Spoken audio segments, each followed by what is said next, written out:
ஆதி திராவிட மற்ற பழங்குடி மாணவர்களுடைய பள்ளி இடைநிறுத்தம் இல்லாத நிலையை அடைய நடவடிக்கைகள் எடுக்கப்படும். உண்டி உறைவிட பள்ளிகள் விரிவாக்கப்படும். 12ஆம் வகுப்புக்கு பின் உயர்கல்வி நுழைவு, தொழிற்கல்வி இணைப்பு, தொடர்ச்சியான கண்காணிப்பு என முதல் தலைமுறை மாணவர்களுக்கு அரசுக்கும் பெரும் வரவேற்பை பெற்றிருக்கக்கூடிய அண்ணல் அம்பேத்கர் அயலக உயர்கல்வி திட்டம் விரிவுபடுத்தப்படும்.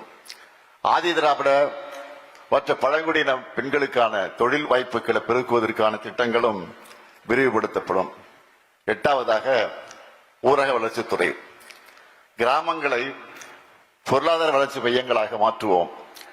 இந்தியாவின் முன்னேற்றத்திற்கு கிராம நகர இடைவெளியை குறைப்பது மிகவும் அவசியம் என்று முன்னாள் குடியரசுத் தலைவர் மதிப்பிற்குரிய அப்துல் கலாம் அவர்கள் சொன்னார்கள்.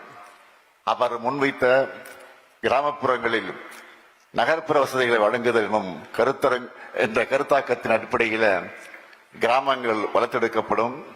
ஊராட்சிகள்ல வருவாய் ஈட்டக்கூடிய உற்பத்தி திறன் கொண்ட நிலையான சொத்துக்களை உருவாக்குவதை முன்னுரிமையாக கொண்டு கிராம சந்தைகள், விளையாட்டு மற்றும் நல்வாழ்வு உட்கட்டமைப்புகள், கிராமப்புற நீர்நிலைகளை செம்மைப்படுத்தி காத்தல், கிராமங்களை பசுமையாக ஆக்குதல், வேளாண் சாராத கிராமப்புற வேலைவாய்ப்பினை வழங்குதல், குறைந்த அரசு செலவில அதிக பயன்பெறுதல் மற்றும் நிலையான வளர்ச்சி நோக்கத்தை அடைய ஒரு உன்னதமான திட்டம் உருவாக்கப்படும்.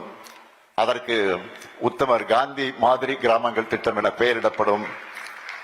காந்தியடியுடைய பெயர்கள் நீக்கப்பட்டு வரக்கூடிய இந்த காலகட்டத்தில் அவருடைய பெயரை நம்மளோட மாதிரி கிராம திட்டத்துக்கு சூட்டுகிறோம்.